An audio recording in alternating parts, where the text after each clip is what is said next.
The time was the day before yesterday, the place, Jackknife City. But it could have been any place so long as it reeked of dog piss and had the accommodations for the detritus of mankind. I was running my gumshoe business out of a crummy one-roomer above a Chinese laundry on Willoughby Street. That morning, a kid walked in.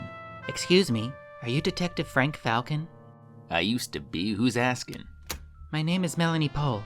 I've got a case for you. That is, if you're not too busy. The only case I had been busy with that morning was the Mondays. I'm actually up to my ass in cases right now, kid. I can't make any promises. It's my brother, Lucas. He's been missing for 2 days. I fear the worst for him. Sounds serious. Why not go to the police for this? You think the police care about people like us on Willoughby Street? Everybody on the street knows that if you're in trouble, the only person you can rely on is Frank Falcon. You're the man who exposed Mayor Dunstan's corruption. You blew the lid right off the Andrews Hotel case. Why'd she have to bring up old shit? I was perfectly comfortable with my usual caseload of cheating spouses and cats and trees. Now this girl was trying to make me feel like something other than the washed-up drunk I was. If she thought flattery would get her anywhere, she was right. I don't do pro bono work, kid. Missing brother's gonna cost. Please, Detective, I'm no Welch. I wouldn't expect charity from anybody on Willoughby Street. So I was on the case. The girl told me about her brother. He sounded like a good kid, had a particular talent for art and computers, but he hadn't been the same since her parents died last spring. She handed me a photo of the boy and I hit the pavement. My first stop was the first stop for any case, Tim Riley's bar. We had recently set our clocks back, so I knew it wasn't quite Miller time yet, but I always did my best thinking when I was half in the bag. The usual, Mac? Yep. Tim Riley was a decent man, but he died a long time ago. In his stead, his son Jackie ran the place. Jackie was a gnome of a man, with a nervous tick and a constant look on his face like he was always trying to squeeze into the last crowded train going home for the night. You like the photo, huh? Pretty obvious photo fakery. You and fitness go together about as well as the black and tan at an IRA picnic. Is that obvious? Well, women go crazy for this kind of thing. And this is just a sneak peek of a new project I've got cooking up. I tell you, I'm gonna make a name for myself, not like my old man. Making a name with gag photos? That'll be the day. We'll see. So what brings you in so early? I'm hoping you can help me find a boy. Run that by me again? Not like that, you dolt. I'm on the case. I'm looking for a boy went missing around here. You seen him? Nah, Mac. You know I don't let no kids in here. They ain't got no money. It's hard enough keeping this place afloat as it is. I'm watering my drinks like geraniums. I noticed. Plus, we've got all them Danish refugees dirtying up the streets. Always in here wanting something for nothing. Dirty pastry monkeys, all of them. Hey, they ain't so bad. You'll be singing a different tune when they become your problem, Mac. The Scandinavian wars had misplaced a lot of people in recent years. Poor bastards leave their war-torn countries for the land of opportunity, and the only opportunity they get is to mop up piss and eat what I throw out. Opportunity is just another word for one more way to get fucked. So you're sure you ain't seen the kid around here? I already told you no, Mac. What's with the third degree? Relax, I heard you. I think I'll stick around here for a bit, maybe ask around with some of the regulars. Hey, you know where you might could look? I hear the Follettis have been using kids as runners for their own operation. They're coming in and out of the docks all the time. Carmine Folletti? Kids? That's not like him. Hey, times is hard, and some old screw's gonna think twice before he hassles some kid for no good reason. Thanks for the tip. I'll head out there now. Hey, Mac, if you don't mind my saying, people go missing every day on Willoughby Street. What's so special about this kid? He's a 10-year-old boy, Jackie. Not even old enough to wear long pants. He's got a sister who misses him very much. Does it need to be any more special than that? No, Mac. I suppose it doesn't. There are things they don't tell you about gumshoeing at private high school. You think it's all going to be unearthing shocking truths, catching important people in lies, and resisting the charms of your rich client's neglected trophy wife. Nobody tells you what it feels like to get kicked in the teeth by a target who doesn't like being followed, or how much of your own money can cost to get an informant to talk. They definitely don't tell you about how much time on the job is spent on your ass, bored out of your mind. Stakeouts were a part of the job I always thought would get easier, but they never did. I had been posted up on the roof across from the Folletti's waterside gambling den for hours. This place was the city's worst-kept secret. All day I was watching crooked cops and other wastes of breath come and go. But no kids. Why would the Follettis even let kids into their place anyway? Jackie said it himself, kids have no money. Had he been given a bad tip? If so, who fed it to him? I decided to pack things up for the night. I wasn't getting any answers, and I'd already wasted 6 hours of my life, or 12 years of it, depending on your point of view. I made it back to my car when I found a new friend waiting for me. Can I help you with anything? That's my car you're parked on, buddy. Look, as much as I'd love to stay and talk, I'd really gotta get home before my story starts, so if you'd kindly... Harvin, Harvin, Harvin, Carvin, Harvin. Harvin, Harvin, Harvin. This was a shakedown, and I didn't need my Danish for Beginners phrasebook to understand that. If they wanted my money, I didn't have any to give. If it was my blood they were after, these guys could tell I had some to spare. Look, You stop looking for boy, get it? What did you just say? The boy is not lost, he is with us. He returned to sister when our boss says so. Where is he? Who sent you assholes? Easy now. Words hurt, detective. Yeah? So does a busted lip.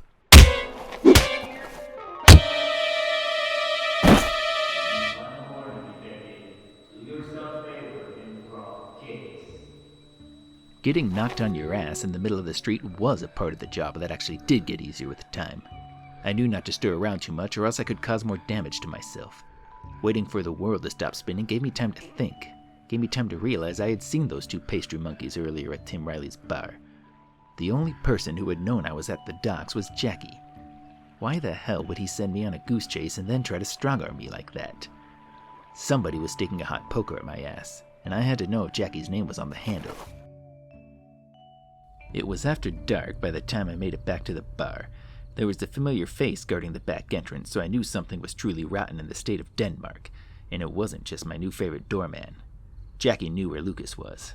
It was a dumb idea to go for the straightforward approach, but I always was a dumb idea kind of guy. Hey, herring dick. I know you. Yeah, you do. Or at least your boot does. You talk funny, mister. Who are you? Buddy, I'm your worst nightmare. Hey, Bilo, put down your drink. I got a job for you in Bowley. Huh?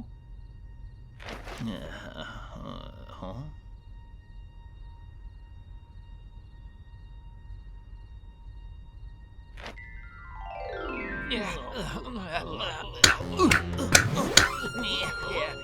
you like this? I'll take this.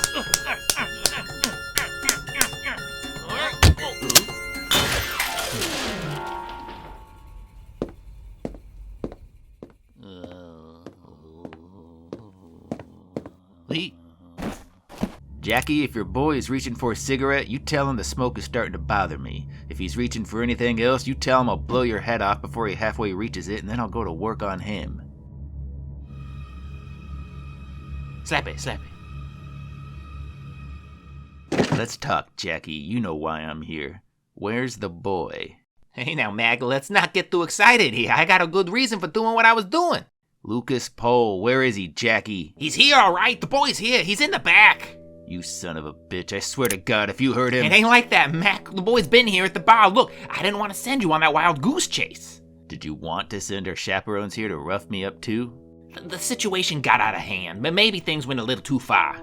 I got to third base with the asphalt, Jackie. There's no maybe about it. I panicked. I got a good thing going here, Frank. I was just afraid you were gonna go and mess it up. What are you talking about? It's the new hustle I was telling you about, Frank. It's not just pictures for laughs, it's forgeries. The kid's a damn pro at it. I tell you, he knows all the computer stuff. He can Photoshop up a passport or a fake ID like nothing. You want a pink slip for a car that's maybe a little too hot? Or a license to carry that heater the cops say you shouldn't have? This kid and me, we're gonna be the ones to talk to about that. And what does Carmine Folletti think of your little operation? That's the beauty, Frank. He don't think about it at all. Carmine Folletti's got so many fingers and so many pies around town, he's completely overlooked the forgery racket. I'm not splitting the profits with no one. Jackie's finally got the scoop on someone for once. You're trying to scoop Carmine Folletti? Jesus, Jackie, get Lucas out here. Hey, Luke, come on out, kiddo. What was all that racket, Mr. Riley? So here's where my wandering boy's been all night. Lucas, grab your shit. We're going home. Who's this trench coat? I don't take orders from you. He's right, Frank. He don't take orders from you. Shut up, Jackie. Lucas, my name is Frank Falcon. I'm a PI your sister hired to find you. I won't let Jackie take advantage of you anymore. Look, mister, ain't nobody taking advantage of me. I'm taking care of myself and my sister. This whole operation was my idea. See, Frank, it's like I told you. Shut up, Jackie. Lucas, your sister told me you were very talented, and with your parents gone, it makes sense that you'd want to use your skills to support the two of you. But this ain't the way, kid. This ain't the life for you. I could take care of myself just fine, thanks. I'm a lot tougher than I look. You're just a boy. You're wet behind the ears, son. Hell, your ears are practically drowning. You can't protect yourself in this line of work, and neither can a no-good gleep like Jackie Riley. Now just a moment, Frank. Show some respect. I think you'll see I can do a pretty good job of protecting what's mine.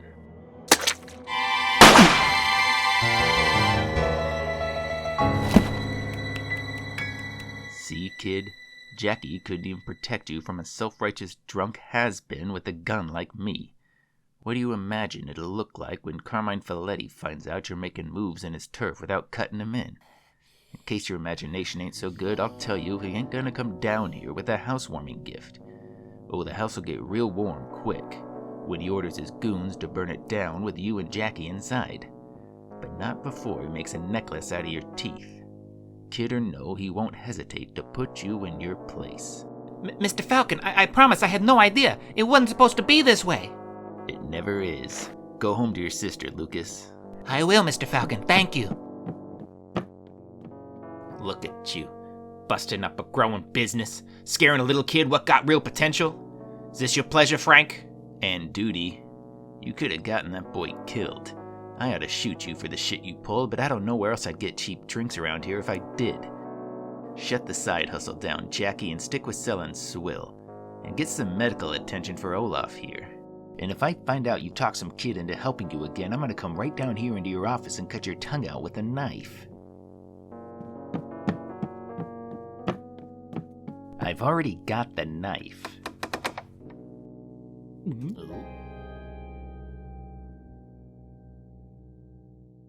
Mr. Falcon, we can't thank you enough for everything you've done. Lucas and I had a long talk, and he promises to stay on the straight and narrow. That's right. I'm going to finish my schooling, and then I'm going to go to college for computers or art. Right. With the help of our neighbors on Willoughby Street, I think we're going to be okay. How much do I owe you? You don't owe me anything, kid. Mr. Falcon, I told you I wasn't no Welch. Kid, if I wanted milk money, I'd go work at the dairy. Consider this a favor. Now you can do me a favor and take yourself and your brother out of here. I've got things to do and you're starting to bother me. Well, thank you, Mr. Falcon. You're a lot kinder than your reputation suggests. Hey, don't go spreading any rumors about me. There are those who say that there's no hope for the children of Willoughby Street. There are also those who acquire bibs when they eat, though generally speaking, these people are not often those of much influence. It's tough being orphans in a place like Jackknife City, but as long as they've got someone looking out for them, keeping them clear of the Jackie Rileys and Carmen Follettis of the world, the would-be ne'er-do-wells who inhabit every remaining corner where you might hope to find something that was once called decency, then I think Melanie and Lucas might just make it out of the city alive, and with any luck never return. It's not easy for me to remain happily miserable when I've got bright-eyed, smiling children coming around all the time.